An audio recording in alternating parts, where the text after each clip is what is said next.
220 kilovatlıq enerjini bədənindən keçirib elektrik lampasını yandırır. Bu qeyri-adi bacarığın sahibi Biləsuvarda əsasən Tok Azər kimi məşhur olan rayon sakini Azər Kazımovdur. O, həmyerlisi Mübariz İbrahimovun doğum gününü qəhrəmanın anadan olduğu kəndi işıqlandıraraq qeyd edib. Öz qeyri-adi və qorxulu hərəkətləri ilə hamını heyrətə salan qəhrəmanımız deyir ki, bütöv bir kəndin enerjisini öz bədəni ilə ötürür. Evlərə gedən enerji xətlərini biləyinə, hətta boğazına dolayıb enerji mənbəyinə birləşdirir. O, həmçinin 2,5 kilovatlıq qızdırıcının naqillərinə barmaqlarını qoşaraq 2 dəqiqə 28 saniyə işlək vəziyyətdə saxlaya bilir. Azər iddia edir ki, dünya üzrə bu göstərici 1 dəqiqə 10 saniyədir. Onun sərgüzəştləri bununla bitmir. Elektrik qənimi evdə bədənindən keçirdiyi enerji ilə 10 litr su qızdırır. Tok Azər transformatorlar naqillərə rahatlıqla toxunaraq hər gün hərəkətini təkrarlamış olur.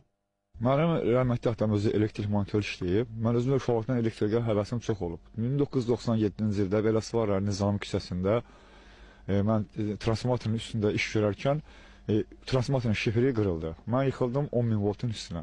Qısa qapanma nəticəsində partlayış əmələ gəldi.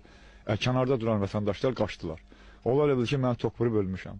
Sonra mən orada durdum ayağa, sərbəst elindiki kimi. Oradan sonra evə gəldim. Mən əlimə evdə sonra rozetka vurdum. Sonra bir kan tutdum, sonra transformatoru, sonra televizor işlətdim.